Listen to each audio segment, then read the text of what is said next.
This interview is for information only and should not be considered as investment advice or a recommendation to buy shares in the company featured. Welcome to this Stockbox interview.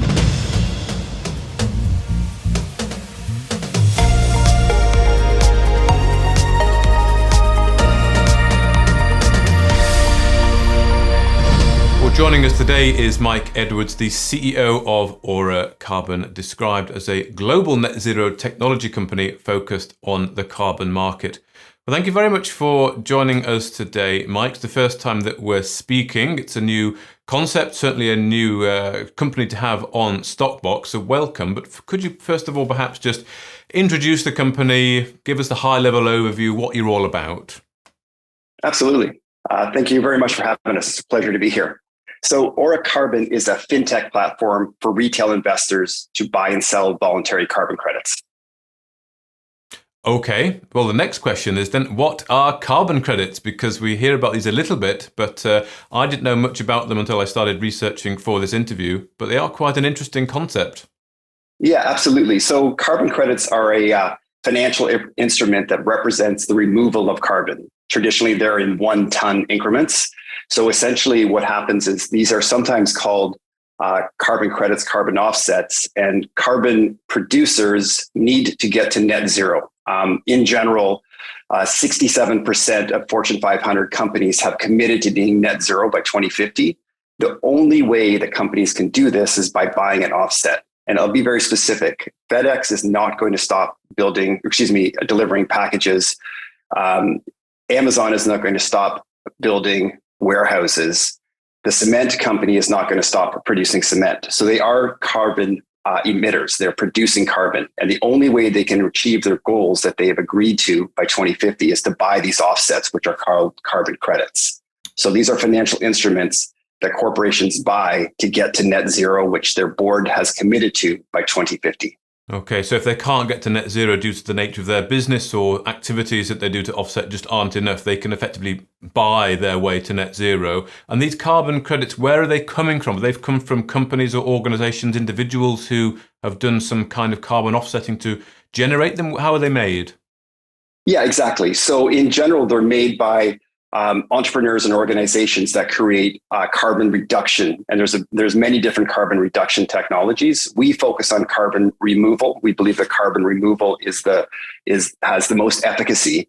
And so these carbon removal technologies remove carbon from the atmosphere. Those are audited and put in a registry. Verra, the gold standard, are examples of registries that represent these carbon credits. And then these carbon credits are then sold in an OTC style marketplace to corporations to offset their carbon emissions. Okay. So if someone was wanting to create one, they would have to do some kind of carbon offsetting task. And then where do they come from, though? Is it the government give them, or how are they created? No. Government would be what they call compliance credits, and those are government mandated, almost like cap and trade. So these are voluntary. So these are created by individuals and organizations that, for example, plant trees. For example, they sink algae in the ocean. So anything that will sequester, anything that will remove carbon from the atmosphere. Another example is taking carbon from the air and using the technology to take it directly from the air. All of those are examples of removing technology or removing carbon from the atmosphere. Okay. Then those projects are audited by different organizations. An example of that organization is Verra. Another example of that organization is the gold standard. Those projects are audited, and then they go into a registry as representing a ton of carbon removal from the atmosphere. And that's the actual financial instrument that is being bought, sold, and traded. Okay, so they can earn these carbon credits. They're verified by organizations, and they can then sell those carbon credits to companies who want them. Okay, well, that makes sense. What is the problem that you're trying to solve? You said it was a marketplace primarily for retail people to trade in carbon credits. So what market opportunity do you see here, and what problems are you trying to solve?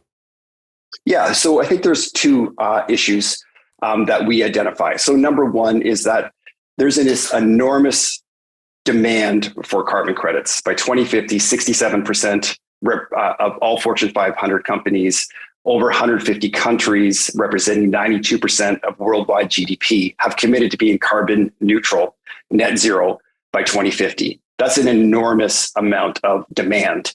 There is not very much supply. There's not enough supply to service that demand. Anytime there's a mismatch between supply and demand, we feel the prices go up. So there's this opportunity in an asset class that's at the very beginning stages of being financialized. So think of this very early back in the days of early cryptocurrencies or early ETFs or even early bonds. There's this new asset class being created. And like always, the institutions and the corporates are in this space and retail is locked out. It is nearly impossible for an individual to buy a voluntary carbon credit now. I challenge anybody to go on and buy a carbon credit. It's near impossible.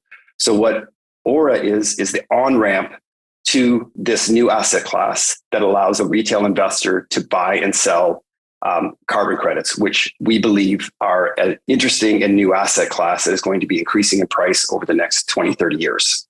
Yes. So why would investors want to buy? Is it purely to sort of speculate on, as if you might speculate on cryptocurrency or internet startups back in sort of the 2000 sort of boom? Is that what we're going for here? It's an investment opportunity or a chance to speculate on this new asset class? Yeah, I think there's two reasons. One is that there is a new asset class that's being developed, and at present, retail does not have access to it. So our job is to be the on-ramp and to level the playing field, essentially. The second is that this is an asset class that has value. It does good. It makes a difference. We're in a world now where everything is on the table. We have to explore every opportunity to solve this problem. Some say an existential problem. We have to solve this problem. And this is one of the tools to help solve the problem. And so we want to have as many people that are in this space helping to solve this problem, using technology, using innovation to help solve the problem. Okay. And in terms of what you're doing then as a business, you're developing a marketplace, and I understand this is in the form of an app, which is currently being rolled out. There is a waiting list that people can join. Is that the main thing that you're developing? And where's the business case from your point of view? Of course, people are interested in buying carbon credits. That's one thing. But of course, you are a listed entity and people might want to buy shares in your company. So where's the upside for shareholders in the company as well? Yeah, so we're an early stage fintech company. There's enormous value that can be created in fintech companies. We've seen it over and over again.